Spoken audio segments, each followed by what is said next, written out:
Toujours dans le domaine des affaires, plusieurs professionnels du droit viennent d'achever à Libreville une formation consacrée au règlement des litiges dans l'espace OHADA. Les explications de Moussa Nzengi et de Jean-Pierre Moussoine.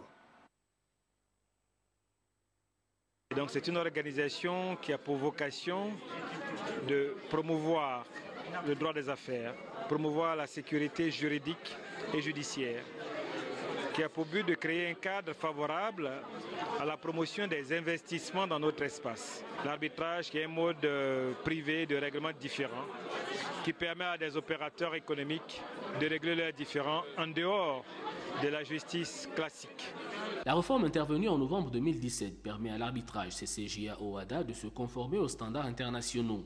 Son centre d'arbitrage a désormais vocation à se hisser au niveau des organismes internationaux d'arbitrage qui offrent aux investisseurs et aux entreprises des outils appropriés pour le règlement des différends, d'où la satisfaction des organisateurs de ce séminaire tenu à Libreville. Il est toujours important effectivement que les institutions communautaires qui se trouvent loin du pays puissent effectivement procéder à cette vulgarisation d'une part et à ces formations qui permettent aux acteurs locaux de se spécialiser et de s'approprier ces matières-là.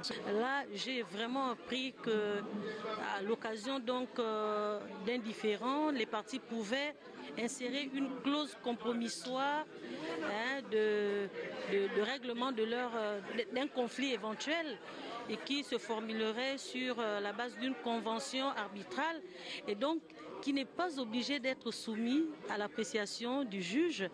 Et même lorsque le juge était saisi, il était toujours utile pour l'une des parties d'invoquer l'existence de